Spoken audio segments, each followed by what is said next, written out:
जरा सोचो, एक पतले कमजोर लड़के में दुनिया के सबसे ताकतवर ड्रैगन हंटर की ताकत आ जाए। कुछ ऐसा ही होता है रैग्ना के साथ। दरअसल रैग्ना एक अनाथ और बदकिस्मत लड़का था जिसके पैदा होते ही लाइफ के एल लग गए। हुआ यूं कि जब वो 3 साल का था तभी उसके माता पिता को ड्रैगनों ने खा लिया। इसके बाद उसको कुछ रिश्तेदारों ने पनाह दी, पर एक दिन ड्रैगन फिर से आ गए और उसके उन रिश्तेदारों को भी खा गए। आए हाय, इतनी बुरी किस्मत। इतना ही नहीं, कुछ महीने बाद जब उसे एक अमीर परिवार ने गोद लिया तब ड्रैगनों ने उस परिवार को भी अपना शिकार बना डाला। इतना सब कुछ झेलने के बाद आखिरकार हमारा हीरो रैग्ना एक बेघर बच्चा बन गया, क्योंकि जब उसके पास कोई घर परिवार ही नहीं होगा तो ड्रैगन ना उसके घर को जला सकते हैं ना उसके परिवार को खा सकते हैं। उस दौरान रैग्ना अक्सर सोचता था कि क्या ऐसी कोई जगह नहीं है जहां वो शांति से जी सके। तभी एक तेज रोशनी के साथ उसे अपने सामने एक लड़की नजर आई। ये लियो थी। लियो ने उससे आते ही पूछा कि क्या तुम मेरे साथ ड्रैगन का शिकार करना चाहते हो।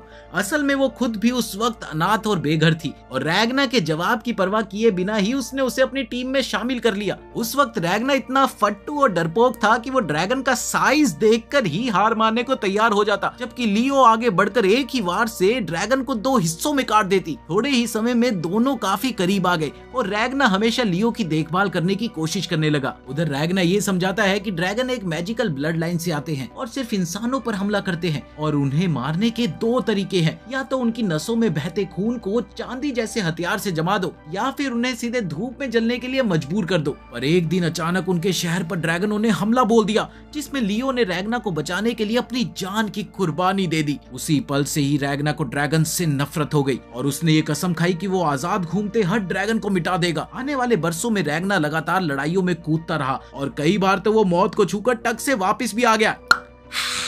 शुरुआत में वो हमेशा हारता, मगर धीरे धीरे उसकी हार जीत में बदलने लगी और आखिरकार वो बन गया कभी ना हारने वाला इंसान। वो इसी काम में 44 साल तक लगा रहा और उसी दौरान उसकी सिल्वराइन तलवार उसके शरीर के साथ मिलकर एक हो गई और इंसानों की सारी सीमाओं से आगे बढ़कर वो इतिहास का सबसे ताकतवर ड्रैगन हंटर बन गया। मगर एक दिन अचानक उसके सामने एक अजीब से दिखने वाली लड़की प्रकट हुई जिसका नाम क्रिम्सन था। उसने बताया कि वो रैग्ना की शक्ति और ताकत से बहुत ज्यादा इम्प्रेस्ड है।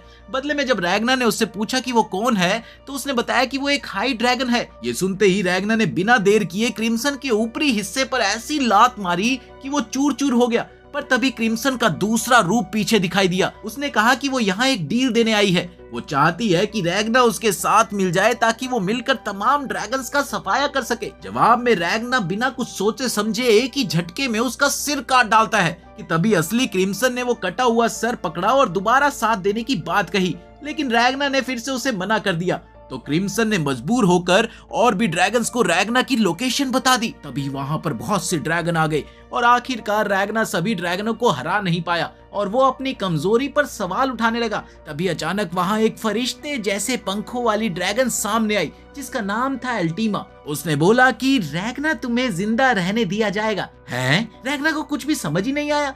किसी दूसरे ड्रैगन ने बताया कि वो उसे ड्रैगन में बदलने वाले हैं जिससे वो इंसानों की यादें और ड्रैगन्स के लिए नफरत दोनों भूल जाएगा। इसी दौरान अल्टीमा ने एक खंजर तैयार किया और रैग्ना की पीठ में उतार दिया। लेकिन रैग्ना को अपने जीवन का असली मकसद याद था। उसने अपनी ही छाती में अपनी तलवार घोंप ली ताकि ड्रैगन का खून उसके दिल को खराब ना कर पाए। उसने ये माना कि शायद उसका जीवन बेकार है, पर वो अल्टीमा को अपने मन मुताबिक करने नहीं देना चाहता।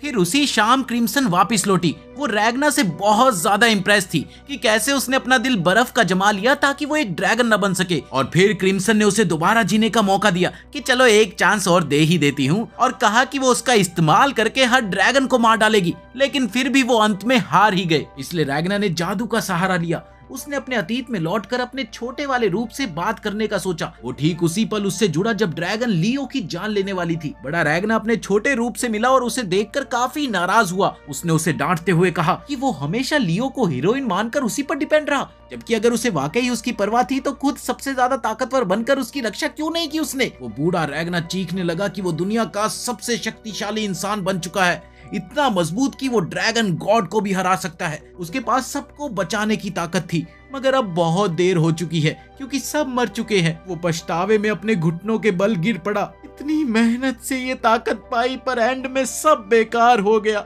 अब उसकी ये शक्ति किस काम की जब उसके पास खोने के लिए कोई बचा ही नहीं। तभी छोटे रैग्ना ने उसके हाथ को थामा और कहा कि उसे वो ताकत चाहिए, वरना वो लियो को दोबारा खो देगा। वो रोने ही वाला था कि तभी बूढ़े रैगना ने उसे परे ढकेल दिया। उसने अपनी तलवार निकाली और सीधे छोटे रैगना के दिल में घोंप दी। खच्चैक! उसने तब बताया कि ये उसकी असली योजना थी। छोटे रैगना का शरीर बर्फ में बदलने लगा। इसके बाद तुरंत ही रैगना की शक्ति जाग उठी और उसे दिल और शरीर में काफी तेज दर्द महसूस होने लगा। बूढ़े रैगना ने कहा कि आज से वो दोनों एक हो जाएंगे, यानी छोटे रैगना के शरीर में भविष्य की सारी यादें और ताकत आ जाएंगी, लेकिन इसकी उन्हें भारी कीमत चुकानी पड़ेगी। मगर छोटे रैगना को उस बात की कोई परवाह नहीं थी। उसे तो बस हर हाल में लियो की रक्षा करनी थी। इधर लियो अभी अपनी लड़ाई से बुरी तरह थकी हुई थी और जिस ड्रैगन से वो भिड़ी थी वो बड़े आराम से खड़ा हुआ था। लियो ने उससे पूछा कि तुम क्या ड्रैगन गॉड हो? ये सुनकर वो ड्रैगन भड़क उठा और बोला कि वो सिर्फ एक सेवक है, उसे किसी शाही ड्रैगन के खून से मत जोड़ो। उसने लियो पर आग का गोला फेंका, मगर लियो बच निकली। उस ड्रैगन ने अपना नाम ग्रिमल बताया। वो एक सबसे कमजोर सुपीरियर हाई ड्रैगन है, पर इंसानों को कुचलने के लिए काफी ताकतवर है। लियो उसकी इन बातों पर जरा भी ध्यान न देते हुए एक बार फिर से लड़ने को तैयार हो गई, मगर ग्रिमल उसे पहले कुछ बताना चाहता था। वो कहने लगा कि इस शहर और पूरे राज्य के विनाश की वजह यही है कि ये इंसान ड्रैगन गॉड्स के लिए बलि चढ़ेंगे। साथ ही उसने ये भी बताया कि उसके गॉड को कभी डॉन एरू में एक पेस्ट्री की दुकान बहुत पसंद थी। वो हमेशा वहाँ से सामान खरीदा करते थे, लेकिन लूट पूट की वजह से वो दुकान बंद हो गई और पिछले 10 सालों में डॉन एरू इसलिए ड्रैगन्स के हमलों से बचा रहा। मगर दुकान बंद होने से उसके गॉड को डिप्रेशन हो गया और उसने ये पूरा राज्य नष्ट करने का फैसला कर लिया। ये सुन लियो हक्की बक्की रह गई। ग्रिमल ने आगे बोला कि उसका गॉड ही सबका भाग्य तय करता है और लियो को अब अलविदा कह देना चाहिए। उसने धारदार ब्लेड जैसी चीजें लियो की तरफ फेंकी, मगर उसी पल ग्रिमल को महसूस हुआ कि हूबहू वैसी ही ब्लेड जैसी चीजें उसके पीछे भी है। उसने मुड़कर देखा, पर उसे सिर्फ अंधेरा दिखाई दिया कि तभी माहौल बिल्कुल बदल गया और उसे अचानक किसी के कवच गिरने की आवाज सुनाई दी। खन! उसने इधर उधर नजर घुमाई तो देखा कि कई ड्रैगन बर्फ में ढके खड़े हैं। तभी रैगना उठा और चलने लगा। ड्रैगन्स ने उस पर हमला करने की कोशिश की, मगर रैगना ने उन्हें छूते ही तहस नहस कर दिया। अब वो अपने फ्यूचर वाले रूप की असली ताकत को यंग बॉडी में दिखा रहा था। अपने ऑरे के साथ उसने वहां के हर ड्रैगन को पल भर में हरा दिया। वो इतनी तेजी से ग्रिमल के सामने पहुंचा कि ग्रिमल उसके पास खड़े होते ही जमने लगा। ग्रिमल को लगा कि मानो वो किसी ड्रैगन मोनार्क के सामने खड़ा हो, उन चुने हुए राजसी ड्रैगनों के सामने जो अलग अलग ड्रैगन ब्लड लाइंस को लीड करते हैं। रैगना की ऑरा से घबराकर ग्रिमल ने बर्फ तोड़कर अपना असली ड्रैगन रूप धारण करने की कोशिश की और खुद को ऊंचा साबित करना चाहा, लेकिन तभी रैगना ने बड़े ही कूल से हाथ उठाकर कहा कि फ्रीज, और एक ही पल में ग्रिमल बहुत बड़े बर्फ के टुकड़े में बदल गया। लियो और उसका साथी साइक्स ये देखकर समझ ही नहीं पा रहे थे कि क्या ये वही कमजोर रैगना है। इधर रैगना ने सिर्फ इतना कहा, शैडर, और सारे जमे हुए ड्रैगन टूटकर टुकड़ों में बिखर गए। इसके बाद वो अपने आप को समेटते हुए अपने नेचुरल लुक में वापस आ जाते हैं। उसने अपनी सांसें संभालने की कोशिश की, लेकिन तभी उसे ऐसा लगा कि जैसे लियो उसे पुकार रही हो, और जब उसने पीछे देखा तो लियो खड़ी थी। ये देखते ही वो लियो की तरफ दौड़ा। तभी बूढ़े रैगना को अपनी एक बड़ी गलती याद आई कि पहले कभी मैं इस जवान रूप में इतनी ताकत क्यों नहीं जुटा पाया, और लियो उसके लिए हमेशा लड़ती रही। वो लियो को गले लगाकर उसका नाम लेते हुए रोने लगा, लियो। ये सब देख लियो बहुत हैरान थी, लेकिन फिर उसने हंसते हुए उसके सर पर हाथ फिराया और बोला कि देखो मैं अपना वादा निभाकर जिंदा बच गई हूँ। वहीं उसने रैगना की ताकत की भी तारीफ की। वाह, तुम्हारी ताकत तो माशाअल्लाह है, इसके लिए जरूर तुमने बहुत मेहनत की होगी, है ना? पर रैगना ने मना करते हुए कहा कि असल में जिसने इतनी मेहनत की थी वो अब रहा ही नहीं, उसके पास अब बस उसकी यादें बची है। और वो ये भी बताता है कि वो आदमी लियो को कितना मिस करता था, जिसके जवाब में लियो ने कहा कि उसे सब कुछ समझ आ रहा है और उसने रैगना को उसे बचाने के लिए शुक्रिया कहा। इधर उसी वक्त बूढ़ा रैगना किसी दूसरी जगह पर किसी से मिला, जिसने उससे पूछा कि क्या वो यूं ही खड़े खड़े मर गया है। याद है ना, इतनी बड़ी ताकत का तुम्हें हर जाना चुकाना होगा। साथ ही साथ वो ये भी बोली कि अब छोटा रैगना ज्यादा नहीं जी पाएगा। मगर उसने बूढ़े रैगना के चेहरे पर वो इमोशन देखा जो उसने पहले कभी नहीं देखा था। शायद ये पछतावे का इमोशन था। उसने कहा कि अब उसके पास पास्ट पर भरोसा करने के अलावा और कोई चारा नहीं है, ताकि उसे ये उम्मीद रहे कि उसका यंग रूप एक ऐसी दुनिया बना सके जहाँ ड्रैगन ही ना हो। लेकिन उसी दिन 6 और शहर सुपीरियर ड्रैगन्स के हमले से पूरी तरह नष्ट हो गए।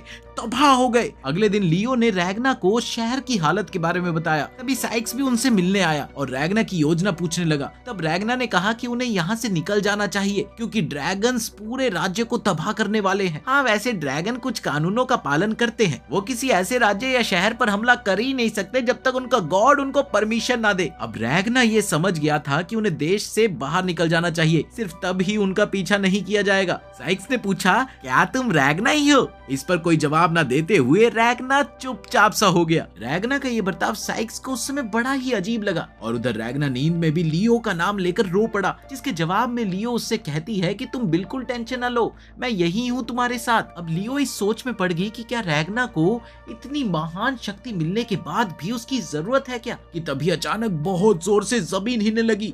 वो जैसे ही बाहर भागे तो उन्होंने देखा कि जंगल उनकी ओर तेजी से बढ़ रहा है, मानो जैसे वो हमला करने के लिए आ रहा हो। ये देखकर लियो फौरन उन्हें रोकने दौड़ी, जबकि रैगना वहीं सोता रहा। उधर एक शेफ ने लॉर्ड टेम ऑफ नाम के एक भारी भरकम इंसान से माफी मांगी। दरअसल आज उसने मेमना तो प्याजा बनाया था, पर उसे वो बनाने में काफी देर हो गई थी, जिसकी वजह से टेम ऑफ इंतजार करते करते परेशान हो गया और उसने नौकरानी को खाना लाने को कहा। बस फिर क्या था, नौकरानी डरती हुई खाना ले आई। खाना देखते ही मोटू मल के मुंह में पानी आ गया और वो पागलों की तरह हंसते हुए उसे खाने लगा।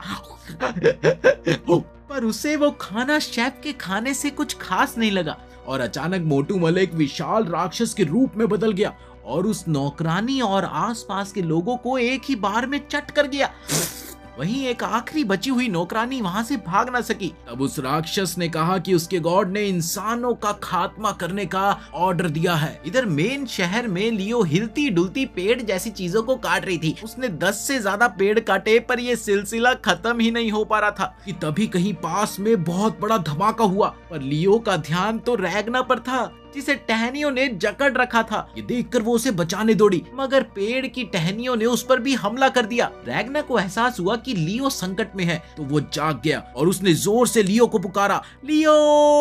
और देखते ही देखते उसकी शक्ति बाहर आने लगी। रैगना के ऑरे की वजह से आसपास की सारी टहनियां जम गई। उसने शहर की तरफ देखा तो खतरनाक जंगल करीब आ चुका था। ये देखते ही वो पल भर में टेलीपोर्ट करते हुए वहां पहुंच गया। वहीं लियो ने भी उसका पीछा करने की कोशिश की, पर वो पीछे ही रह गई। इस दौरान पूरे रास्ते रैगना बस यही सोच रहा था कि आखिर वो सो कैसे गया। शायद लियो को ठीक ठाक देखकर उसने ऐसी गलती कर दी। उसे अच्छे से पता था कि खतरा अभी टला नहीं था और वो खुद को इस गलती के लिए कभी माफ नहीं कर सकता। खैर वो तेजी से आगे बढ़ता गया कि तभी उसका सामना उसी बड़े राक्षस से हुआ। राक्षस ने चिल्लाते हुए उससे कहा कि अबे ऐसे मुंह उठाए कहाँ घुसे आ रहा है। रैगना ने उसकी बात अनसुनी कर दी और सीधा उसके मुंह पर एक जोरदार कराटे किक मारी, जिससे वो उड़ता हुआ दूर जा गिरा। ये सब देख वहां की बची हुई नौकरानी बुरी तरह से घबरा गई। उसे समझ ही नहीं आ रहा था कि आखिर हो क्या रहा है। उसने रैगना से पूछा, तुम ठीक हो ना? ये सुनकर रैगना ने उल्टा उससे पूछा कि आखिर तुम यहाँ क्यों हो? नौकरानी को उसकी ये बात बिल्कुल समझ नहीं आई। रैगना ने उसके जवाब का इंतजार ना करते हुए बोला कि उसके आने से उसका टाइम बच गया और अब उन्हें मिलकर सभी ड्रैगन्स का शिकार करना होगा।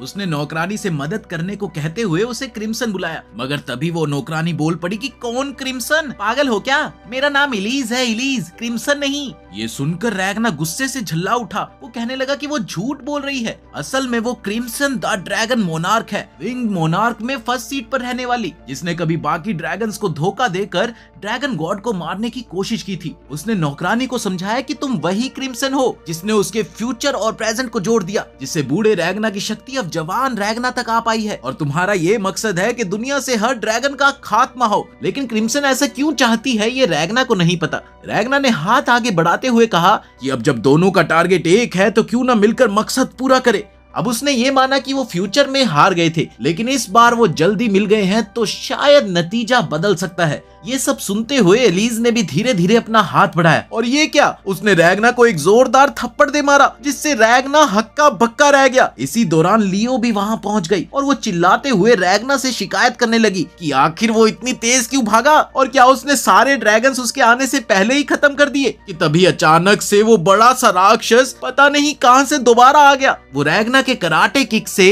इतने गुस्से में था कि वो जोर से चिल्लाया, आंडू पांडू समझा है क्या बे? 8th रैंक का ड्रैगन हूँ, 2 मिनट में ऐसी तैसी कर दूंगा, समझा क्या? और वो रैगना को चबाने के इरादे से जैसे ही आगे बढ़ा, रैगना ने एक अजीब सा गोला बनाकर उसके मुंह में उछाल दिया और फिर लियो को उठाकर तेजी से वहां से भाग निकला और थोड़ी ही देर में वो राक्षस अंदर से फटकर मारा गया। वहीं दूसरी ओर लियो को नीचे उतारकर रैगना ने बोला कि अब वो उस लेवल की ताकत हासिल कर चुका है जिसकी लियो को हमेशा उम्मीद थी। उधर लियो ने भी रैगना की तारीफ करते हुए कहा कि उसे पकड़ने के लिए अब उसे खुद को और मजबूत बनाना पड़ेगा, पर रैगना ने उसकी तारीफ अनसुनी कर दी और आगे बढ़ते हुए उसने कहा कि लियो, शहर वालों को बॉर्डर पार ले जाओ क्योंकि ड्रैगन इस राज्य को मिटाने पर तुले हुए हैं। ये सुनते ही लियो गुस्सा होकर उस पर चिल्लाने लगी। उसने कहा कि तुम मुझे पीछे छोड़कर आगे क्यों चले गए? ध्यान रखो तुम वही करोगे जो मैं तुम्हें करने को कहूंगी, समझे? पर रैगना ने देखा कि शायद ये पहली बार था जब वो इतने गुस्से में है और अपना कंट्रोल खो रही है। उसे याद आया कि लियो तो बस 12 साल की बच्ची है, पर उसकी कमजोरी ने लियो को बेवजह बहादुर बनने पर मजबूर कर दिया। रैगना ने कहा कि वो लियो से मिलकर बहुत खुश था, मगर अब वो साथ नहीं रह सकते। ये सुनकर लियो रो पड़ी क्योंकि वो अलग नहीं होना चाहती। रैगना ने ठंडे अल्फाजों में उसे कमजोर कहा और बोला कि अगर वो साथ रही तो मारी जाएगी। इधर गुस्से में लियो ने उसकी गर्दन काटने को तलवार चलाई, पर रैगना ने एक उंगली से उस वार को रोक दिया और फिर उसे जमीन पर ढकेलकर अलविदा कहता हुआ गायब हो गया। लियो को कुछ घंटों बाद होश आया। होश आने पर उसने देखा कि साइक्स उसे उठाए ले जा रहा था। वो हैरान थी कि साइक्स ने उसे क्यों पकड़ा हुआ है। तब साइक्स ने उसे बताया कि वो रैगना की बात मानकर देश से बाहर जा रहे हैं। इसी दौरान लियो को बीते हुए समय की याद आई। एक बार उसने रैगना से कहा था कि तलवार उठाने के बाद उसे अपना सपना मिला है। फिर उसने रैगना से पूछा कि तुम्हारा सपना क्या है? तब रैगना ने जवाब दिया था कि वो तो बस लियो के साथ रहना चाहता है। उस बात को याद करके लियो फिर रोने लगी और कहने लगी कि उसने वाकई ही रैगना पर हमला करने की कोशिश की, मगर वो तो ऐसी धमाकेदार ताकत हासिल कर चुका है जैसी वो हमेशा चाहती थी। वो कभी भी रैगना को मार नहीं पाएगी, पर उसे ये समझ नहीं आ रहा था कि रैगना ने उसे क्यों छोड़ा। कुछ दूर से रैगना उन्हें जाते देख रहा था कि तभी एलिज ने पूछा कि क्या वो वाकई लियो को छोड़ देने से ठीक है, जिसके जवाब में रैगना ने कहा हाँ, और जब वो पीछे मुड़ा तो उसकी आंखों में आंसू थे। उसने बताया कि वो बस ऐसे लोगों के साथ रह सकता है जिनकी मौत उसे दर्द न दे, क्योंकि जो भी लोग दिल के करीब होंगे वो हमेशा मारे जाएंगे। इसके बाद एलिज ने कहा कि वो अपने घर जाएगी। इधर रैगना ने उसे फिर से क्रिम्सन कहा, मगर उसने मना किया। उसने कहा कि अगर वो अब भी ड्रैगन होती तो वो धूप से जल मरती, लेकिन उसके शरीर में अब ड्रैगन की शक्ति ना के बराबर है। उसकी कमजोरियां भी मिट चुकी है। उसने दोबारा कहा कि वो क्रिम्सन नहीं है और चलने लगी। तभी रैगना अचानक गिर पड़ा। एलिज मुड़ी तो देखा कि उसे तेज बुखार है। वो बेहोश लग रहा था। जब रैगना की आंख खुली तो उसने आग जलती देखी जो एलिज ने तैयार की थी। उसने बताया कि वो उसे वहीं छोड़कर नहीं जा सकती थी जिसने उसकी जान बचाई थी। रैगना समझ गया कि उसका शरीर अभी नई ताकत के लिए तैयार नहीं हुआ है। उसने क्रिम्सन से राय पूछी, पर एलिज ने कहा कि वो क्रिम्सन नहीं है। उसने पूछा कि क्या सचमुच ड्रैगन इस राज्य को मिटाने वाले हैं? तो रैगना ने कहा कि हाँ, इसीलिए अब हर ड्रैगन का शिकार करना होगा। सबसे पहले उस विंग्ड मोनार्क से शुरू करके जो उन्हें लीड कर रहा है। एलिज ने पूछा कि क्या तुम ये सब सचमुच कह रहे हो? तब रैगना ने जवाब दिया कि फ्यूचर में 20 साल बाद उनके बड़े रूप ने ऐसा किया था, बस तब काफी देर हो गई थी और इस बार वो जल्दी मिल गए हैं तो वो सभी से जल्दी से निपटेंगे। अब एलिज सोचने लगी कि रैगना मुझे बार बार क्रिम्सन क्यों बुला रहा है और किस फ्यूचर की बात कर रहा है? ऐसा तो कभी कुछ भी नहीं हुआ, पागल है क्या ये? फिर भी अंदर ही अंदर क्रिम्सन को ये बहुत ही इंटरेस्टिंग लगा। रैगना के सोते वक्त वो उसकी जांच पड़ताल करती रही और ये पता लगाया कि उसका शरीर सिल्वर की तलवार से जुड़ा हुआ है। उसमें एक अजीब सी एक्साइटमेंट जागी कि शायद यही नया रास्ता है जिससे वो ड्रैगन को अलग अंदाज में मार पाए। वो दोबारा रैगना की ओर मुड़ी और ये महसूस किया कि लियो के ग्रुप की ओर कुछ ड्रैगन्स जा रहे हैं। ये देखकर रैगना ने एलिज को पकड़ा और दौड़ पड़ा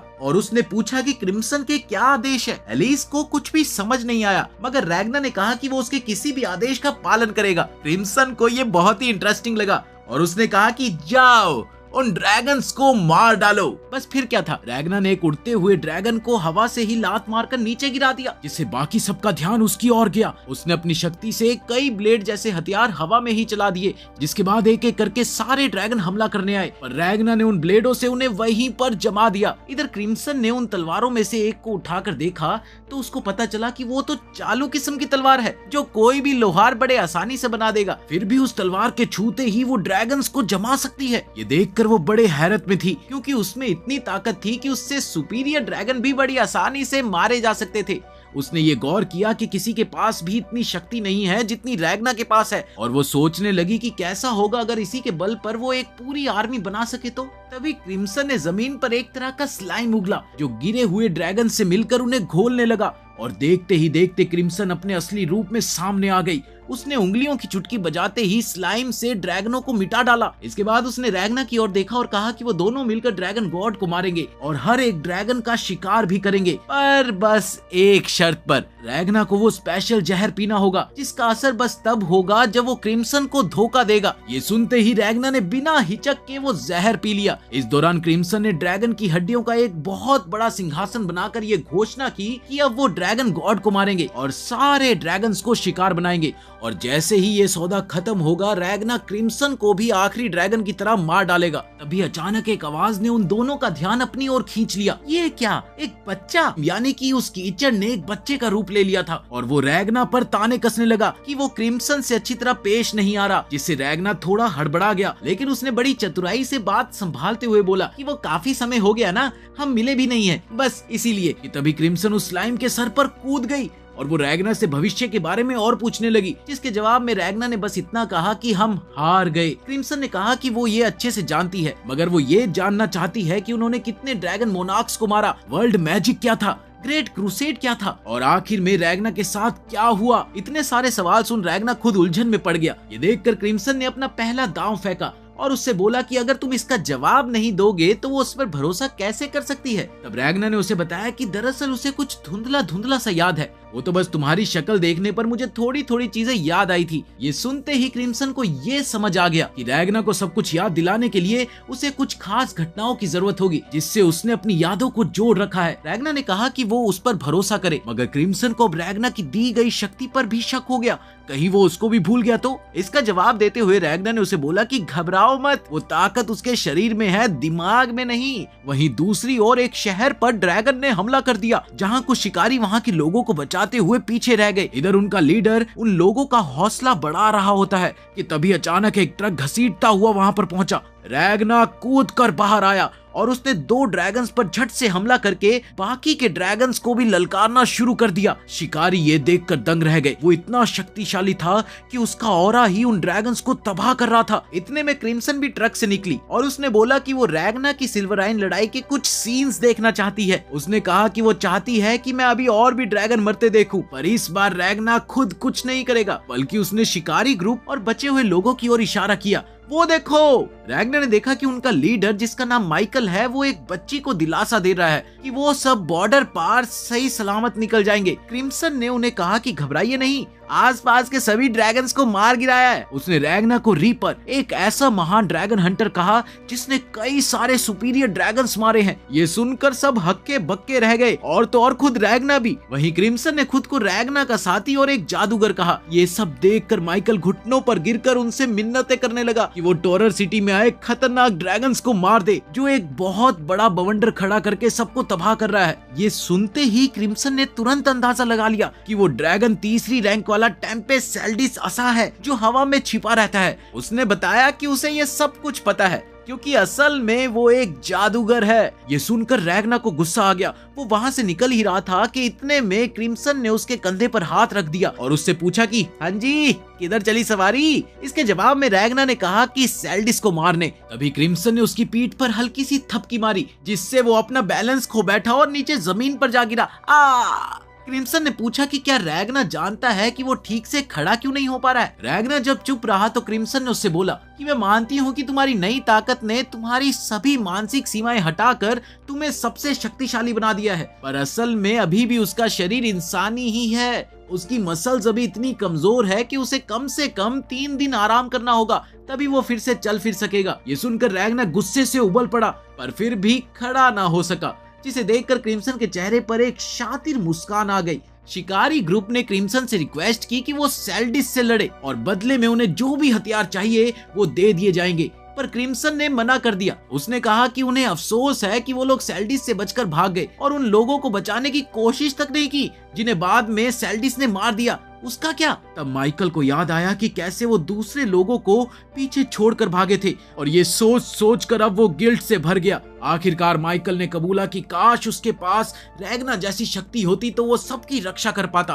तभी क्रिम्सन ने उसे एक तलवार थमाई और उससे कहा कि ये वही शक्ति है जिसकी वो तलाश कर रहा है। इसके बाद वो सब टॉरर सिटी के खंडरों में पहुंचे, जहाँ एक अकेला दरवाजा खड़ा था। क्रिम्सन ने किसी जादुई चाबी से उसे खोला और अंदर देखा बंदूकों का पूरा खजाना, जिसे देख शिकारी तो हैरान रह गए। इधर क्रिम्सन ने उन्हें बताया कि ये बंदूकें उनके देश की आम बंदूकों से बहुत ज्यादा बेहतर है, और क्योंकि इनकी गोलियां रैगना की शक्ति से भरी जाएगी ना, इसलिए और ज्यादा।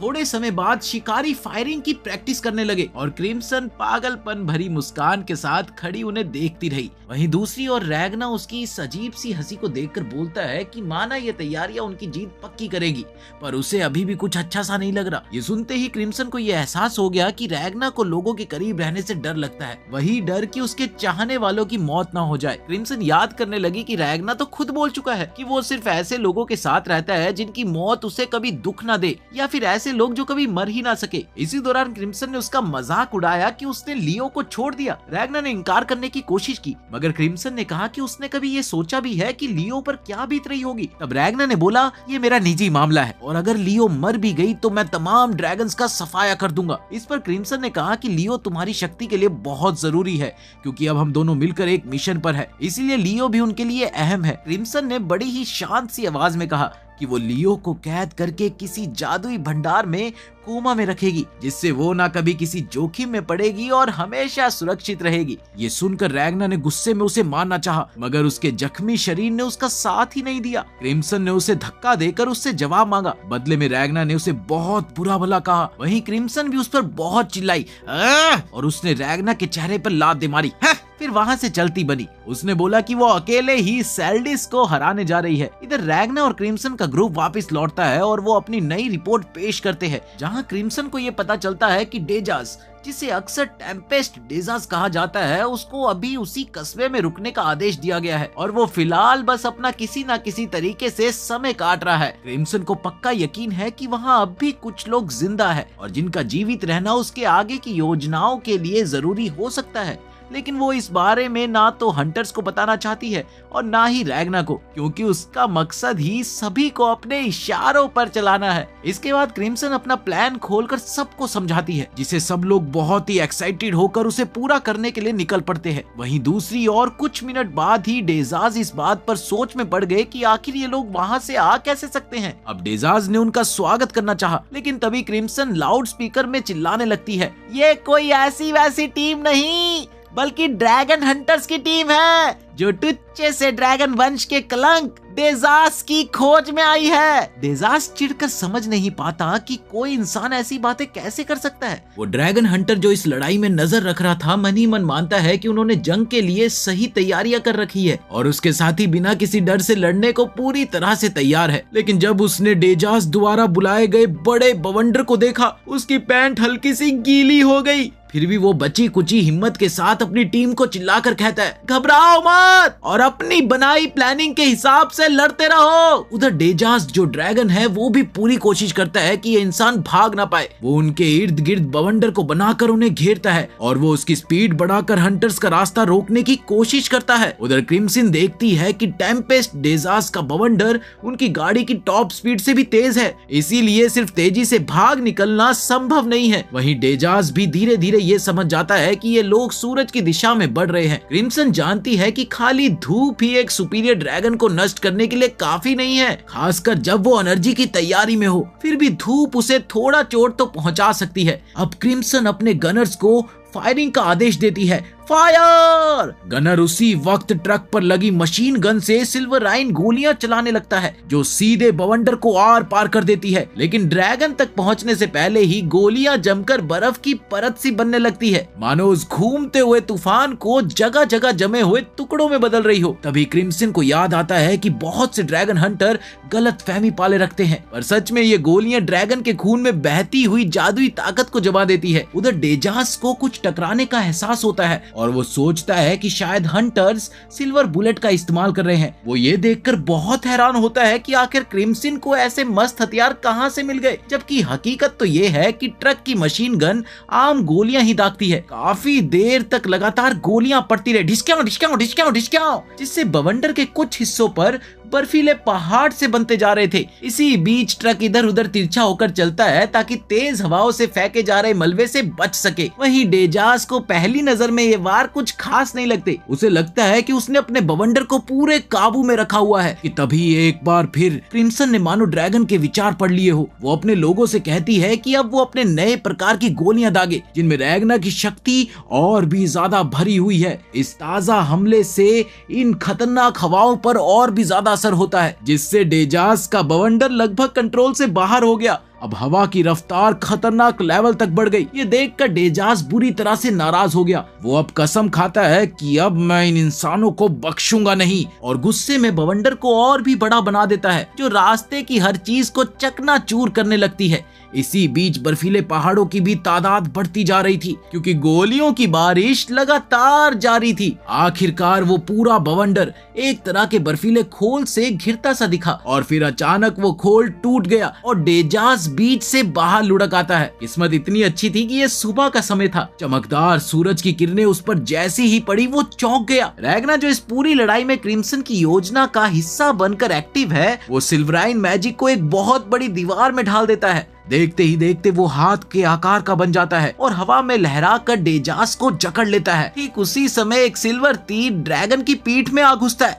और उसका खून जमने लगता है। टेम्पेस्ट डेजास घबरा कर हवा का जादू दोबारा इकट्ठा करने की कोशिश करता है, पर अफसोस उसके पास अब बस हल्की सी ब्रिज बनती है। बदहवासी में वो सिल्वर तीर को पिघालने की कोशिश भी करता है, मगर वो पहले से ही काफी कमजोर पड़ चुका था कि तभी कुछ नाइट्स आते हैं और उस तीर को ऐसे पकड़ लेते हैं जिससे सूरज की रोशनी और तीर दोनों की शक्तियां एक होकर उसे जल्दी से खत्म कर दे। इसी बीच भूकंप की वजह से जमीन एक झटके से ऊपर उठती है, जिसकी वजह से नाइट और ड्रैगन दोनों ही लुढ़क जाते हैं और तीर बीच में से टूट जाता है। इधर तीर से आजाद होते ही डेजास को गुस्सा आ गया कि कैसे इन इनाम के लालची इंसानों ने उसे बुरी तरह से घायल कर दिया। वो अपने शरीर में धंसा हुआ सिल्वर एरो हेड निकालने की कोशिश कर ही रहा होता है कि तभी क्रिम्सन के सैनिकों का ट्रक उससे टकराता है और उसके शरीर के टुकड़े टुकड़े हो जाते हैं। डेजास को ये सब कुछ एक सपने जैसा लग रहा था। उसे यकीन नहीं हो रहा था कि कैसे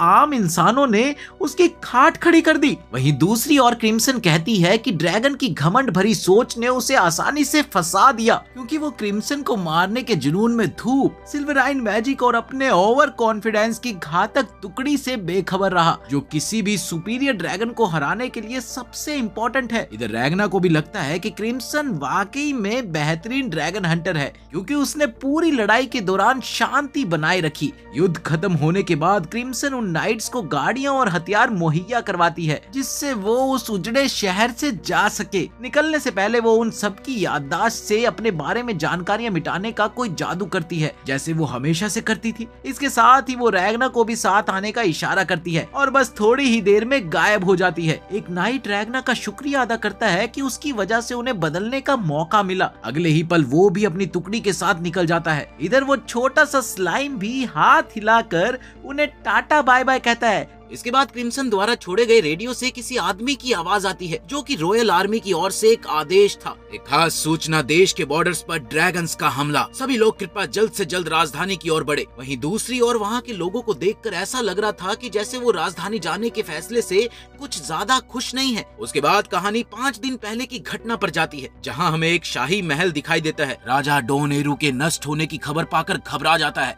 उसे गार्ड से पता चलता है कि डॉन एरू पर हमला किसी देश ने नहीं बल्कि ड्रैगन्स ने किया है। ये सुनकर राजा बुरी तरह से चौंक गया और उसने आदेश दिया कि पास के गैरिसन से एक सैनिकों की टीम तैयार की जाए और साथ ही ड्रैगन्स हंटर को भी काम पर लगाया जाए। वो ये भी चेतावनी देता है कि किसी भी हालत में किसी सुपीरियर ड्रैगन से कोई सीधा न उलझे। ये सुनते ही गार्ड सलामी देकर चला जाता है, जबकि राजा अपने आप से सवाल करने लगा कि आखिर ये अचानक ड्रैगन के हमले क्यों शुरू हो गए। वो याद करता है कि राजधानी पर जादुई बैरियर है, लेकिन एक सुपीरियर ड्रैगन इंसानों से कहीं ज्यादा ताकतवर होता है। बस इसी सोच में वो उलझा ही हुआ था कि इतने में उसकी आंखों के सामने एक पंख तैरता हुआ दिखाई देता है। ध्यान से देखने पर उसे एक पक्षी दिखाई देता है, जैसे पंख वाली कोई छवि सी ऊपर से उतरती हुई दिखाई देती है। ये एक ड्रैगन एंजल थी जो किंग लियास से बिना आज्ञा के आने के लिए माफी मांगती है। उसने अपना नाम एल्टीमा बताया, जो कि पहले रैंक की बर्ड विंग है, यानी ड्रैगन्स में से एक मोनार्क, फर्स्ट रैंक। ये सुनते ही राजा चौंकता हुआ खड़ा हो गया। वो पहचान गया कि ये पंखों वाली ड्रैगन एंजल है, जिसका नाम उसने सुन रखा था। उधर एलिटीमा उसे भरोसा दिलाती है कि डरने की कोई जरूरत नहीं है। उसने टाइम को एक तरह से रोक दिया है ताकि कोई उसका आना जाना न देख पाए। ये सुनते ही राजा उससे ये पूछता है कि आखिर वो यहाँ क्यों आई है, जिसके जवाब में एलिटीमा उसे बताती है कि वो यहाँ माफी मांगने आई है। उसने राजा को एक कटा हुआ ड्रैगन का सर देते हुए बताया कि उसने डॉन एरू पर हमले का आदेश नहीं दिया था, बल्कि ये खास ड्रैगन अपने मन से हिंसा करने लगा, तो उसने उसे सजा दी और वो सर इसी बात का सबूत है। साथ ही वो कहती है कि उसे अफसोस है कि वो अपने इस ड्रैगन को टाइम पर काबू ना कर पाई। राजा एलिटीमा की शांति भरे मूड से उलझन में पड़ गया और वो उसकी माफी को मंजूर कर लेता है। इसी दौरान एलिटीमा उसको थैंक यू बोलते हुए ये बताती है कि इसके बावजूद भी ले नाम का ये देश नष्ट कर दिया जाएगा, क्योंकि यही उसकी गॉड की इच्छा थी। वो आगे कहती है कि उसका इरादा तो पहले ये था कि सब कुछ गुपचुप तरीके से मिटा दिया जाए ताकि कोई ना बच सके। ये सुनते ही राजा उसे चेतावनी देता है कि उसके ऐसा करने से युद्ध छिड़ जाएगा, मगर एलिटीमा बड़े प्यार से उसे जवाब देती है कि ये युद्ध नहीं टलेगा, घबराओ मत, बस एक तरफ कत्लेआम होगा। अगले ही पल वो अपनी शक्तियां एक्टिव करने लगी। वहीं दूसरी ओर राजा अपने रिंग से सोलर बैरियर की शक्ति समेटकर उस पर वार करने ही लगा था कि इतने में प्रीस्ट अपने हाथ की जगह ड्रैगन का सर उभार कर राजा पर वार कर देता है, जिससे एलिटीमा को कोई नुकसान नहीं होता। एलिटीमा उस प्रीस्ट को शुक्रिया कहती है जिसने उसकी जान बचाई थी। तभी एक दूसरा ड्रैगन जैसा प्राणी जिसका नाम बोरिस है वो दिखाई देता है।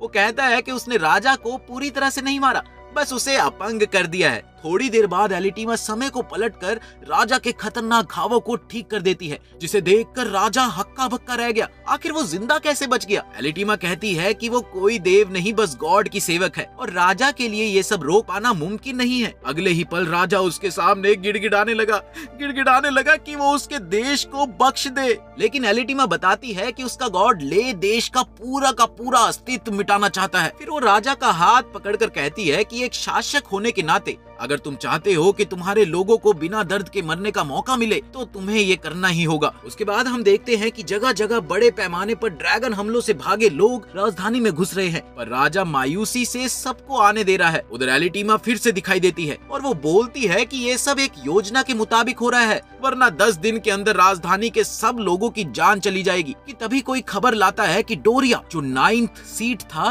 राजकुमारी स्टारिया के हाथों हार गया। ये सुनते ही एलिटीमा 5th और 6th सीट वाले टेरा और जोरा को भेजती है ताकि वो उस राजकुमारी को अपने काबू में ले ले। ज्यादा चिंता की बात तो ये थी कि टेमू, ग्रीमल और डेजास तीनों ही दक्षिणी सीमा के पास गायब हो गए। उन्हें शक था कि शायद रैगना या क्रिम्सन ने उन्हें मार डाला। वहीं कुछ लोगों का ये भी मानना था कि शायद किसी और बर्ड लाइनों के ड्रैगन या सोलैरियन ने ये काम किया होगा। लेकिन एलिटीमा का एक बुजुर्ग सेवक ये मानता था कि ये कोई अनजान खतरा है। ये सुनते ही एलिटीमा उसे जलाकर भस्म कर देती है। अब बूढ़ा सेवक अपने दिल की मांग करता है तो एलिटीमा उसका दिल उसे लौटा देती है और वो टेंटिकल जैसी चीजों से खुद को जोड़कर फिर से जीवित हो जाता है। ये देखकर एलिटीमा उसकी सजा रोक देती है और वो कहती है कि तुम इस नए खतरे का पता लगाओ। तभी हमें पता लगता है कि ये कोई और नहीं बल्कि वॉल कामुई है, जो कि एक 2nd रैंक का ड्रैगन है। वो बातों ही बातों में एलिटीमा के साथ फ्लर्ट करने लग गया, जिससे एलिटीमा गुस्सा होकर एक जोर का घूंसा मारकर उसे दूर फेंक देती है और जल्दी अपना काम करने को कहती है।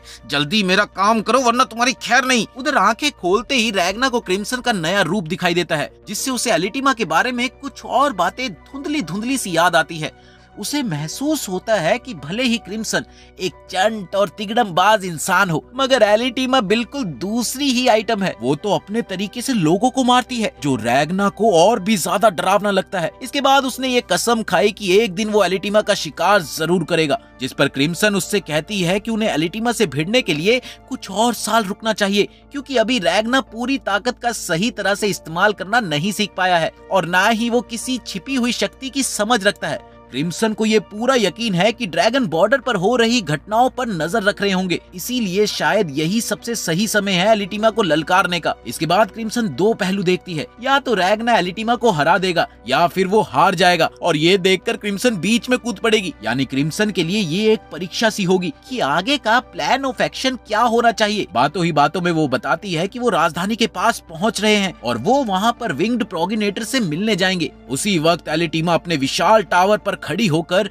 ड्रैगन गॉड से बातें कर रही होती है, जहां पर हमें पता लगता है कि गॉड एक छोटा सा बच्चा है जो कभी डॉन एरू की पेस्ट्री का शौकीन था। अब उस बच्चे को वो शहर याद भी नहीं है। इससे एलिटीमा को ये पक्का यकीन हो जाता है कि ले देश भी गॉड की यादों से मिट चुका है, इसीलिए उसका अंत तो करना ही पड़ेगा। इधर रैगना, क्रिम्सन और स्लाइम ले की राजधानी पहुंचते हैं, जहां क्रिम्सन एक तरकीब बताती है कि कैसे वो महल के करीब वाले पुराने इलाके में चुपके से घुसेंगे, मगर वो उन्हें पहले ही बता देती है कि वो खुद को वेरोनिका के रूप में ढाल रही है, जिसे देखकर रैगना का जी मचलने लगता है। वो कहता है कि शायद उसे भीड़ भाड़ की वजह से बेचैनी हो रही है, लेकिन तभी क्रिम्सन उसे चिढ़ाती है, क्यों रोनाबार जैसी महानगरी में भी तो तुम गए थे ना, तब कैसे झेला था ये सब? जिसके जवाब में रैगना कहता है कि तब लियो उसके साथ थी, इसलिए उसे ऐसा कुछ भी नहीं हुआ। क्रिम्सन कहती है कि ठीक है, अगर इतनी दिक्कत है तो प्लान कैंसिल करके वहाँ से वापस चलते हैं। ये सुनते ही रैगना मना कर देता है। वो कहता है कि चाहे उसकी जान ही चली जाए, पर एलिटीमा से लड़ने के लिए वो हर हाल में तैयार है। उसकी ये जिद सुनकर क्रिम्सन बहुत खुश हुई। वो स्लाइम को आदेश देती है कि वो 2 घंटे तक रैगना पर नजर रखे, क्योंकि वो खुद जानकारी इकट्ठी करने जा रही है। साथ ही वो कई रूल्स एंड रेगुलेशन गिनवाती है। वो कहती है कि यदि रैगना ने इन्हें तोड़ा तो वो गद्दार कहलाएगा। इसके साथ ही वो अगले ही पल भीड़ में गायब हो गई। उधर रैगना ये बात नोट करता है कि राजधानी में लगभग 2 मिलियन लोगों के होने का दावा था, फिर भी सड़कों पर गजब ही सन्नाटा है। उसे ऐसा लगने लगता है कि मानो लोग तेजी से रहस्यमयी ढंग से गायब हो रहे हैं, पर कोई भी इस बात पर ध्यान नहीं देता।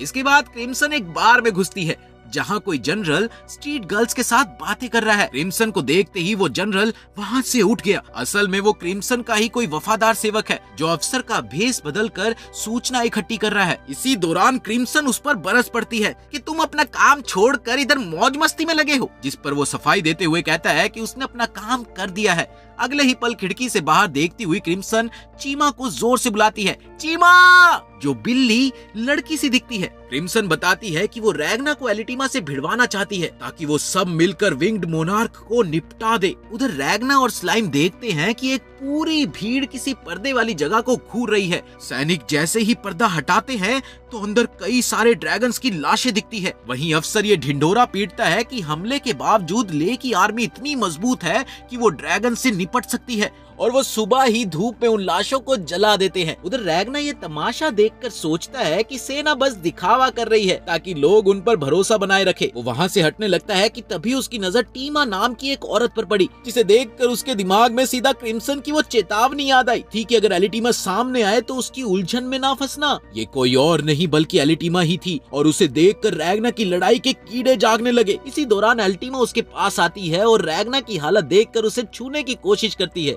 रैगना को देखकर उसे ऐसा लगता है कि मानो वो बीमार या कमजोर हो। इसी बीच क्रिम्सन एक अलग ही तरकीब बना रही थी कि आखिर रैगना कैसे एलिटीमा से निपटेगा, पर वहीं गोलेम को ये शक था कि क्या वाकई रैगना ऐसा कर पाएगा। एलिटीमा तो समय के साथ छेड़छाड़ करने में माहिर है। इसके बाद गोलेम कुछ झलकियां दिखाता है कि कैसे एलिटीमा समय को उलट पुलट कर सकती है। अब क्रिम्सन मानती है कि वो शक्तिशाली जरूर है, पर जीत नहीं सकती। वो एक साथ टाइम को ना तो रोक सकती है और ना ही उसे पीछे कर सकती है। यही उसकी सबसे बड़ी कमजोरी है, और अगर उसे बार बार ये जादू इस्तेमाल करने को मजबूर किया गया तो उसकी शक्ति निशाने पर नहीं जाएगी। वो ये भी बताती है कि नेबुल और बोरिस बीच में आ सकते हैं, इसीलिए उसने अपने सेवक को उन्हें उलझाने का काम सौंप दिया। जाओ तुम उन दोनों को देखना। इधर शहर में एलिटीमा एक खोए हुए बच्चे को उसके माँ बाप से मिलाने की कोशिश कर रही थी कि तभी स्लाइम उसे बताता है कि रैगना भीड़ में घबराता है। एलिटीमा कहती है कि वो इस बच्चे की मदद करना चाहती है, और वहीं हमारा हीरो रैगना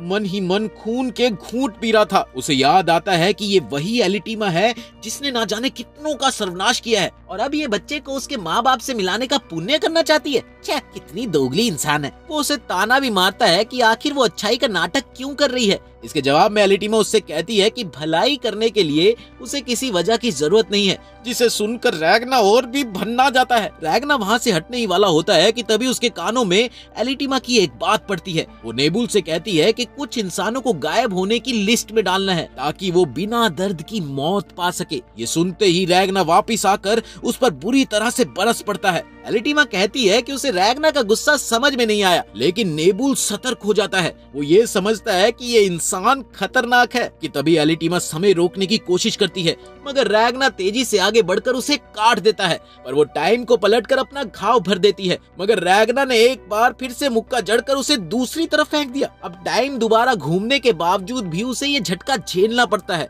इस तरह बार बार एलिटीमा टाइम को बदलने की कोशिश करती है और रैगना हर दफा उसका वार तोड़ देता है। वो उसे कभी लगातार हमला करके हवा में उछाल देता है तो कभी तलवारें फेंककर उसे छलनी कर देता है। थोड़ी ही देर में एलिटीमा वार से थक कर हाँफ रही होती है। उसे लग रहा था कि वो अमर है, मगर रैगना ने उसकी ये गलतफहमी तोड़ दी थी। रैगना कहता है कि उसके लिए सबसे अच्छी बात यही है कि वो उसके हाथों मारी जाएगी। इतने में क्रिम्सन भी वहाँ पर पहुँच गई और उसने देखा कि रैगना और एलिटीमा आमने सामने थे और ये सब होने की आशा उसने इतनी जल्दी नहीं की थी। वो ये चाहती थी कि वो रैगना की ताकत को धीरे धीरे परखे। इसी बीच एक आदमी संदेश लेकर आता है और बताता है कि दोनों ड्रैगन यहाँ नहीं दिख रहे और शहर का मैजिक बैरियर भी गायब है। शायद नेबुल उसे लेकर गायब हो गया है। इसके बाद क्रिम्सन को याद आता है कि उसने चीमा को कहा था कि लौट कर आना। अब शायद बोरिस महल छोड़कर चला गया है। उधर एलिटीमा बार बार मारी जा रही है और टाइम को बार बार पलटते पलटते वो थोड़ी थकने भी लगी थी। पर तभी अचानक बोरिस मदद के लिए आता है, मगर गोलेम ने उसे दूर से ही रोक दिया। वहीं नेबुल एक रोकने वाले जादुई घेरे को रैगना पर डाल देता है। इसी बीच वो बच्चा लगभग मरने को होता है ताकि एलिटीमा भाग सके। फिर नेबुल अपना खून कुर्बान करके छोटे ड्रैगन को बुलाता है, मगर रैगना सिल्वराइन मैजिक से उसे तोड़कर आजाद हो जाता है। उधर स्लाइम ने नेबुल के बैरियर को ही खा लिया, जिसे रैगना एक बार फिर से एलिटीमा के पीछे दौड़ता है। वो उसे जबरदस्ती शहर से दूर घसीट कर ले जाता है। तब एलिटीमा आखिरी दाव को चलाते हुए पूरे संसार को ही पीछे घुमाने की कोशिश करती है। तब रैगना खुद को फिर से उन्हीं जले हुए ड्रैगन्स की लाशों के पास पाता है और अजीब सी बेचैनी महसूस करता है कि तभी अचानक टीमा प्रकट होती है। वो टाइम को रोकना चाहती है और वो ये देखती है कि रैगना को पूरी तरह से जकड़ा क्यों नहीं जा रहा। उसकी उंगली अभी भी हिल रही है। इधर नेबुल बदला लेने के लिए रैगना पर हमला करता है, पर एलिटीमा उसे रोक देती है। वो उसे ये समझाती है कि रैगना किसी आम जादू का शिकार नहीं होगा। उसका शरीर मानो एक अमर तलवार जैसा बना हुआ है जो कभी भी खत्म नहीं हो सकता। शायद उसने एलिटीमा का फ्यूचर खून अनजाने में हजम किया है, जिससे वो उसके टाइम मैजिक को कुछ हद तक अनदेखा कर पा रहा है। एलिटीमा राजा को कहती है कि वो सोलर बीम से रैगना पर वार करे और नेबुल बाकी लोगों की रक्षा करे, मगर रैगना फिर से उसे रोकने के लिए आ जाता है और ये देखकर एलिटीमा हक्की बक्की रह गई।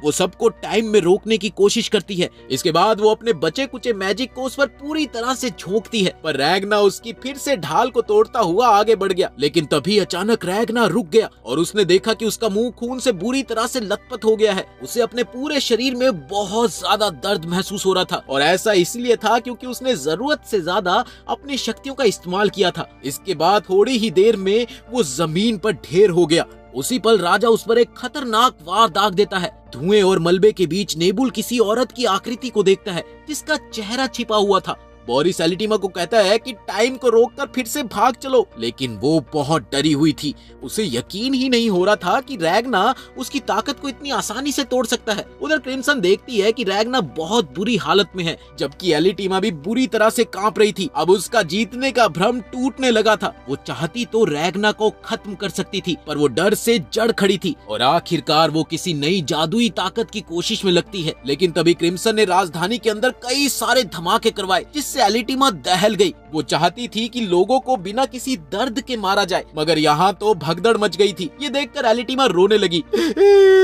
वो फिर पूरी राजधानी को दोबारा से समय में उलटने की सोचती है, पर नेबुल उसे चेतावनी देता है कि ऐसा करने से उसकी सारी शक्ति खत्म हो जाएगी। इसी दौरान क्रिम्सन भी वहाँ से हटती है और वो ये जानती है कि उसने एलिटीमा के दिमाग पर बहुत तगड़ा घाव किया है। इधर एलिटीमा घुटनों पर गिरकर जोर जोर से रोने लगी कि मैं किसी को नहीं बचा पाई, किसी को भी नहीं। थोड़ी देर में क्रिम्सन एक गली में जाकर गोलेम से मिलती है, जो उसकी योजना की तारीफ करता है, और वो गुस्से में आकर एक शीशी गोलेम की आंखों पर फोड़ देती है।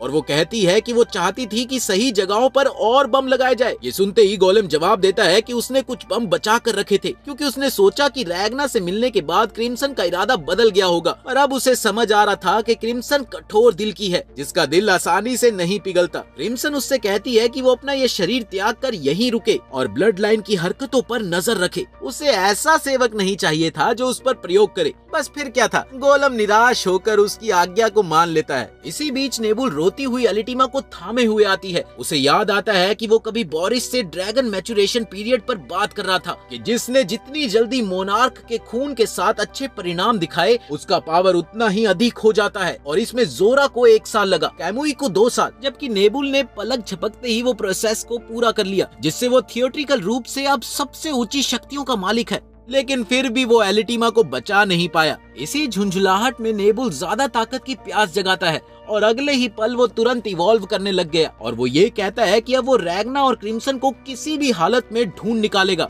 उधर इन सब के बीच क्रिम्सन एक ग्लोब चैम्बर में छिपी हुई थी। उसे नेबुल का ये बदलाव महसूस हुआ और वो ये समझती है कि वो उसे ही ढूंढ रहा होगा, लेकिन वहीं वो ये भी मानती है कि उसका ग्लोब चैम्बर अदृश्य है, इसलिए शायद वो उन्हें नहीं पकड़ पाएगा। इस बार चीजें उसके प्लान के हिसाब से नहीं हुई, पर परिणाम उनके पक्ष में था। वो अब कुछ साल बाद ही उन पर हमला करेगी, वो भी पूरी तैयारी के साथ। ये बोलते ही वो वहाँ से निकलने वाली थी कि इतने में रैग्ना उठ गया और चिल्लाने लगा कि मैं यहाँ से नहीं जाऊंगा। वो यहाँ से तब तक नहीं जाएगा जब तक वो एलिटीमा को मार नहीं देगा। इस पर क्रिम्सन उसे शांत होने को बोलती है और वो कहती है कि उसने जितना सोचा था उससे कई ज्यादा शक्तियाँ तुम्हारे पास है। तुम बहुत अच्छा लड़े, लेकिन अभी के लिए चीजें सब हमारे हक में है, इसीलिए तुम्हें आराम करना चाहिए जब तक तुम ठीक नहीं हो जाते। ये सुनते ही रैग्ना उस पर चिल्लाने लगा कि उसे उसकी इज्जत से कोई लेना देना नहीं है, उसे बस एलिटीमा को हराना है। वो एक बार फिर अपनी सारी शक्ति लगाकर खड़ा होता है और अपना सिल्वरिन ऑरे को बनाता है कि तभी क्रिम्सन को ये देखकर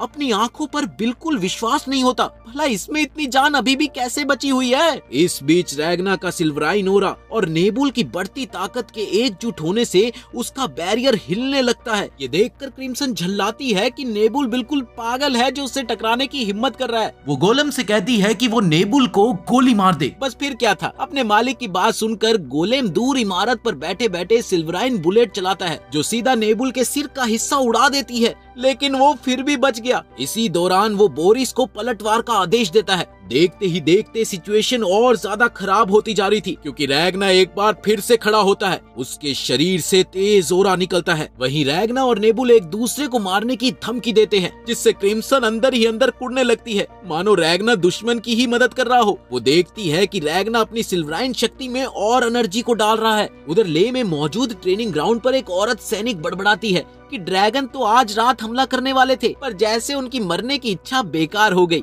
मगर एक और सैनिक किसी प्रिंसेस को रिपोर्ट देना चाहता है, मगर उसने देखा कि वो राजकुमारी ड्रैगन का मांस खा रही है। वो कहती है कि जब ड्रैगन इंसान खाते हैं तो वो क्यों ना ड्रैगन को खाए। अब पता नहीं वो इंसान है या ड्रैगन, इसलिए वो चाहता है कि प्रिंसेस खुद आकर उन्हें देखे। वहीं दूसरी ओर कैद खाने में हम देखते हैं कि एक पट्टी से आंखों पर पर्दा बांधे क्रिम्सन खड़ी हुई है और सैनिकों ने उसे घेर रखा है। वो किस्मत को कोसती है कि रैंडम टेलीपोर्ट की जो उसने तैयारी की थी उसमें ये सबसे खराब संभावना थी कि वो सीधा ले के उस इलाके में जा गिरे जहां राजा की स्पेशल टुकड़ी की कमान करने वाली राजकुमारी स्टारिया मौजूद है। कुछ देर बाद वही स्टारिया आती है और एक सेवक उसे ये बताता है कि अचानक 2 आदमी मैजिक सर्कल के जरिए आ गए हैं। हालांकि सर्कल अभी भी सही सलामत है, इसलिए उनकी योजना को कोई खतरा नहीं है। स्टारिया मजाक में क्रिम्सन को ड्रैगन मीट ऑफर करती है, लो खाओगे? ये देखकर क्रिम्सन उसे लेने की कोशिश करती है, पर जैसे ही उसे पता चलता है कि ये ड्रैगन का मीट है, उसी वक्त ही उसकी तबीयत खराब सी हो जाती है और वो उल्टियां करने लगती है। इधर क्रिम्सन मन में याद करती है कि स्टारिया वही लड़की है जो बिना हाथों के जन्मी थी, पर उसे हर चीज के आभा पैटर्न देखने की अनोखी क्षमता मिली, जिससे वो टेलीकिनेसिस यानी कि मन से हर चीज को चला सकती है। उसने सबसे पहले चम्मच छुरी पर काबू पाकर अपना नाम सिल्वरवेयर प्रिंसेस बनाया। 6 साल की उम्र में उसने 3 छोटे ड्रैगन्स को मारा और 8 साल की उम्र में उसने 2 मिड लेवल ड्रैगन समेत कईयों को रोंद डाला। इतना ही नहीं, क्रिम्सन को असली डर ये था कि स्टारिया का ऑरा टेक्निक से था, जिससे वो केवल किसी के रहन सहन के तरीके से ही किसी के भी सच झूठ को जान सकती है। एक ही नजर में वो लोगों के अंदर छिपी बातों का पता लगा लेती है। वहीं बातों बातों में स्टारिया ने उससे पूछा कि वो है कौन और उसके साथ क्या हुआ है। इस पर क्रिम्सन सोचती है कि उसे सच झूठ मिलाकर बोलना पड़ेगा, वरना वो पकड़ी जाएगी। ऑरा की तरंगों को इतनी सावधानी से मैनेज करना होगा कि वो पकड़ी ना जाए। अब वो रैग्ना को कोसती है कि वो इस हाल में बेहोश पड़ा है और मुझे ही सारे जवाब देने पड़ेंगे।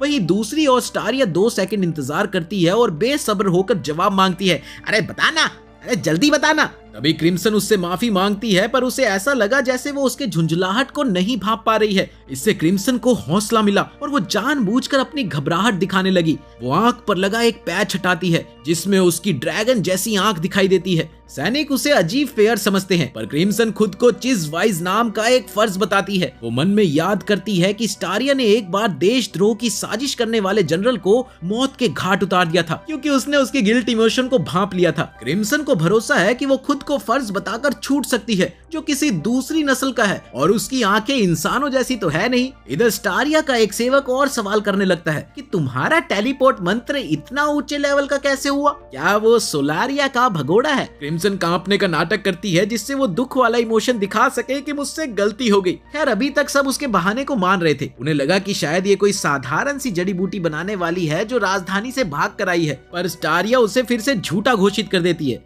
हालांकि उसका ऑरा जो है वो नीला दिखाई देने लगता है, क्योंकि वो ईमानदारी का निशान है, और अगर वो झूठ कहती है तो फिर वो लाल हो जाएगा। अब नीला है तो वो कहती है कि वो कुछ सच्ची बातों में झूठ मिला रही है। इसी बीच क्रिम्सन अजीब सी उलझन दिखाने की कोशिश करती है। तब स्टारिया उसे एक बड़ी सी तलवार थमाती है। वो बताती है कि जो इंसान ईमानदारी से सिल्वर को हथियार बनाता है उसका ऑरा वो साफ पढ़ लेती है। लेकिन जब क्रिम्सन ने तलवार थामी तो उसे बस मौत का एहसास हुआ। ये देखकर स्टारिया तुरंत नतीजा निकालती है कि उसी ने ही राजधानी में हुए धमाकों को अंजाम दिया होगा। वो अपने सैनिकों को तलवार निकालने का आदेश देती है और क्रिम्सन के विरोध को अनसुना कर देती है। अब स्टारिया हमला करने ही वाली होती है कि क्रिम्सन चीख का नाटक करती है। वो असली खतरे में नहीं थी, क्योंकि वो किसी भी पल गायब हो सकती थी। उसका इरादा बस इतना सा था कि वो अपना नाटक कर इस ठिकाने से पर्दे के पीछे कहीं घुसकर कोई योजना बना ले। इतने में अचानक रैगना सामने आ गया और उसने स्टारिया की तलवार रोककर कहा कि वो खुद क्रिम्सन को मारना चाहता है। उसका एक सेवक देखता है कि उनका सबसे बेहतरीन तलवारबाज जमीन पर बेहोश पड़ा है। ये देखकर सब बुरी तरह से घबरा जाते हैं। स्टारिया रैगना को घूरती है और उसे एक तलवार वाला शरीर कहती है, मानो वो इंसान नहीं तलवार हो तलवार। फोर आइज नाम का एक सेवक पूरी सिचुएशन को समझने की कोशिश करता है। उधर क्रिम्सन मन ही मन ये सोच रही है कि अब क्या होगा। स्टारिया रैगना को देखती है और कहती है, तुम्हारे शरीर में तो सिल्वराइन पूरी तरह से समाया हुआ है। उसका गुरु उसे समझाने की कोशिश करता है, मगर स्टारिया उछलकर उसके पीछे चली जाती है और शर्माने लगती है कि उसने आज से पहले ऐसा ताकतवर मुस्टंडा कभी नहीं देखा। रैगना हल्की आवाज में कहना चाहता है कि वो उनसे लड़ने नहीं आया, अगर कोई उसे ना मारे तो वो उनका आदेश मान लेगा। पर फोर आइज सुझाव देता है कि दोनों को कैद करके बाद में न्याय किया जाए। इसके बाद दोनों को लोहे की सलाखों के पीछे डाल दिया जाता है। इसके तुरंत बाद क्रिम्सन कहती है कि वो आराम से बात करना चाहती है, और उसी पल वो रैगना को नीचे ढकेलकर उसके सर के ऊपर पांव रख देती है। इतनी तेज लड़की है यार ये। इस पर रैगना चिल्लाकर पूछता है कि आखिर तुम राजधानी से क्यों भागी, जिसके जवाब में क्रिम्सन पलटकर कहती है कि बस यूं ही, एल्टिमा पर टूटकर तुमने मेरी योजना तबाह कर दी, इसीलिए। रैगना जिद करता है कि एल्टिमा को जिंदा रहने देना बेगुनाहों के साथ गद्दारी होगी। वहीं क्रिम्सन याद दिलाती है कि रैगना वो लड़ाई हार चुका है। फिर भी रैगना कहता है कि उसे खत्म करना ही होगा। इस बार क्रिम्सन चिढ़ जाती है, मैंने तुम्हें बचाया, तुमने मेरा कहा नहीं माना, मेरा ग्लोब चैम्बर भी तोड़ डाला, अब हम यहाँ फंसे हुए हैं तुम्हारी वजह से। मुझे अपने आदमियों की कोई खबर नहीं है, कैसे चुकाओगे मेरा कर्ज? बदले में रैगना जवाब देता है कि वो उसका कर्ज एलिटिमा को मार कर चुकाएगा। और ये सुनकर तो क्रिम्सन को और भी गुस्सा आ गया। वो उसके सर पर और जोर से पैर रख देती है। वो कहती है कि वो उसके ऑरे को एडजस्ट कर रही है ताकि वो जिंदा रहे। रैगना धीरे से शुक्रिया कहता है, फिर बोलता है कि जैसे ही वो ठीक होगा वो राजधानी लौटेंगे